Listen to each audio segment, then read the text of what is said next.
نن در سره یو ویډیو او یو تصویر شریک کومه چې تاسو وګورئ نو ستاسو ذهن به وړقي او هغه خلکو دپاره پکې یو ډېر لوی عبرت پروت دی چې هغې په دې تمه دي چېرې پاکستان قوم له به دا خلک عزت ورکوي. بل طرف د ملګرو د زرداري صاحب او د بلاول بټو زرداري د پلار او د زوی په منځ کې هم اختلافات شروع شو. شهباز شریف صاحب دغه یو ټیوټ پاکستان ته څومره نقصان رسولی دی راځو د نن ورځې چې کوم اهمترین اپډیټ دي هغه در سره شریک کوم خو په ویډیو به ایسارېږئ ځکه نن ویډیو ډېره بهترین ویډیو ده او تاسو ته پکې هغه ثبوتونه ښیم. راځو ملګرو اولنۍ چې کومه ویډیو ده نو دې سیټ کې تاسو ته یوه ویډیو ښکاري عمران خان ته پرون په عدالتونو کې یو ځلې بیا په څومره هم کیسونه دي په هغې کې ورته ضمانت میلاو شو او د هغه خلکو تمه یو ځلې بیا ماته شوه کوم چې پرون په انتظار و چې عمران خان به ګرفتاریږي خو په عدالت کې ملګرو یوه ویډیو ډېره زیاته په سوشل میډیا باندې وایرل ده. دې سیټ کې چې تاسو ته کومه ویډیو ښکاري عمران خان ناست وي شاته د هغه کور والا بشرا بیبي ناسته وي چې کله هغه شاته وګوري نو هغه راپاسي هغه خپلې ښځې خواله راشي هغه خپلې ښځې په زړه کې څومره عزت دی د عمران خان دپاره نو هغه دې ویډیو کې وګوري چې کله عمران خان د بشرا بیبي خواله راشي نو بشرا بیبي ورته د عزت نه پاسي او هغه سیټ ورته پرېږدي. اوس راځو ملګرو دې سیټ کې د مریم نواز یو تصویر تاسو ته ښکاري. تاسو کتلی شئ چې مریم نواز په صوفه کې ناسته ده او د دې چې کوم خاوند دی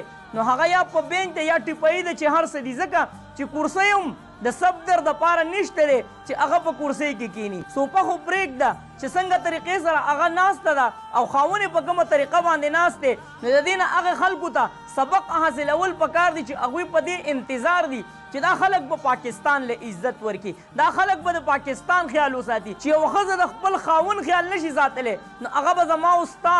څه خیال وساتي هغه به د دې ملک پاکستان څه خیال وساتي. نو زه هم د هغه خلکو دپاره پکې یو ډېر لوی عبرت پروت دی خو که پې پوهېږي لږ ذهن باندې بوج واچوئ خیر دی تاسو ته به فرق په خپله واضحه شي. بل طرف د ملګرو د بلاول بټو زرداري او د هغه د والد صاحب د زرداري صاحب چې کوم اختلافات دي نو ویلی کېږي دا چې هغه ډېر زیات کولاو مخې ته راغله په کومه خبره باندې د هغوی اختلافات مخې ته راغله لطیف کوزه او اعتزاز حسن کوم چې تاسو کتلی شئ چې هغه د عمران خان سره هغه منډې ترړې وهي او هغوی دا خبره کوي چېرې موږ د حق او د سچ سره ولاړ یو نو د دوی چې کوم تعلق دی نو هغه د پیپل پارټۍ سره دی خو لا تر اوسه پورې څنګه چې لطیف کوسه مخکې هم ویلي چېرې زه لا تر اوسه پورې د پارټۍ نه وتې نه یم نه په ما باندې داسې څه خبره شوې ده چې زه د پارټۍ نه وویستلی شوم نو دا ویل کېږي چېرې د دوی خلاف په پیپل پارټۍ کې یو کس کانفرنس کړی خو هغه چې کوم کانفرنس دی نو هغه بلاول بټو زرداري واپس کړی دی یعنې د زرداري زوی چې کوم دی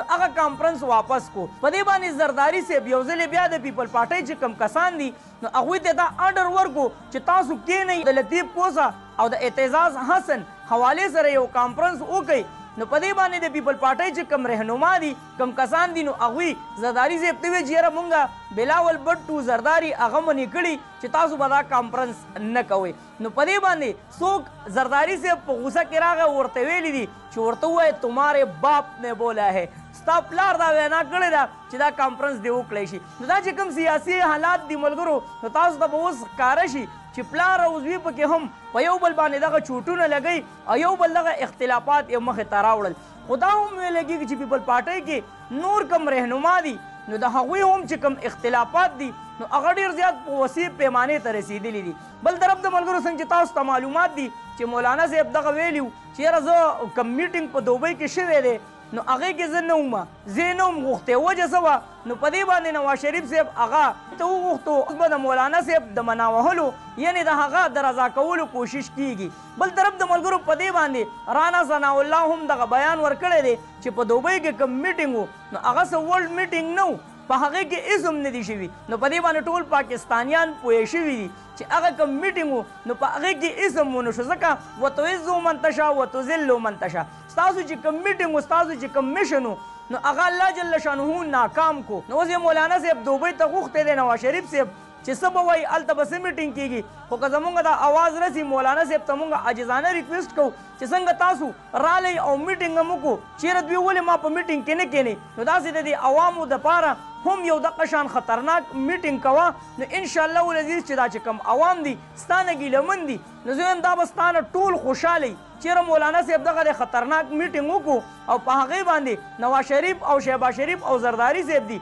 هغوی راوغوښتو او اوس به کوشش کوي چې دا مسله حل شي. بل طرف د ملګرو شهباز شریف صاحب چې کوم ټیوټ کړی د جنرال عاصم منیر صاحب حوالې سره نو د هغې د وجې د خپل ملک رالی او د خاورو نه لاندې کو. څنګه ملګرو دلته کې مونږ که پاکستان وګورو نو چې که وزیر اعظم وي او که صدر وي نو هغه نورو ملکونو ته د سرمایهکارۍ دپاره دعوت ورکوي چېرې تاسو پاکستان ته راشئ او هغوی ورته وایي چېرې سیکیورټي هم ښه برابر ده. الحمدلله د خپل چې کوم فوج دی د کوم دفاع دپاره فوج دی نو د هغوی هم صفت کېږي چې زموږ د ملک چې کوم فوج دی الحمدلله په ټوله دنیا باندې یادېږي. نو تاسو پاکستان ته راشئ. که دلته وګورئ ملګرو د شهباز شریف صاحب دغه ټویټ چې هغه په ټوله دنیا باندې به کتلی شوي نو پاکستان حوالې سره به دا خلک څه سوچ کوي چې یو طرف ته دوی وایي چې پاکستان امن پسند ملک دی بل طرف ته ملګرو دنیا ته واضحوي چې په پاکستان کې دومره امن نشته دومره سیکیورټي سیسټم خراب دی چې د جرنیل صاحب ژوند ته هم خطره ده. سیاسي چې دا کوم اختلافات دي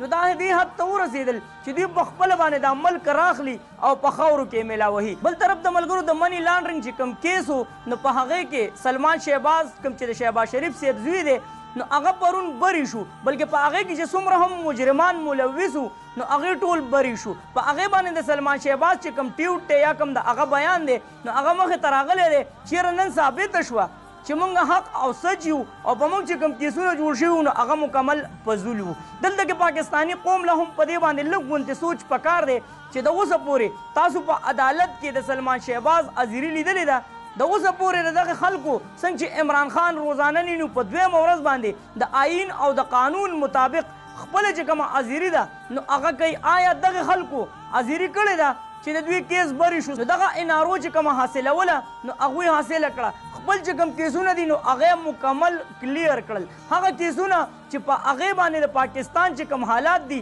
نو هغه دې حد ته رسېدلي دي. بل طرف د ملګرو د مریم اورنګزیب پرون چې کوم بیان کړی دی نو هغې یو ډېر عجیبه تلها مچاو کړی ده ځکه چې مریم اورنګزیب په خپله دا اعتراف کړی دی چې په 9 مئی باندې عمران خان چا اوچت کړی و هغه مونږ اوچت کړی و. صحیح چې عمران خان دا خبره کړې م وه چیرې زه په 9 مئی باندې زما د اغوا کېدو کوشش کېدو او زما د اغوا کېدو کوشش چا کو موجوده حکومت. نو مریم اورنګزیب پرون د دې خبرې اقرار کړی دی چې بالکل ستا سره هم دغه کردار مونږ کړی دی او ستا سره دغه کردار ادا کول پکار و کوم چې په 9 مئی باندې ستا سره شوی دی. بل طرف ته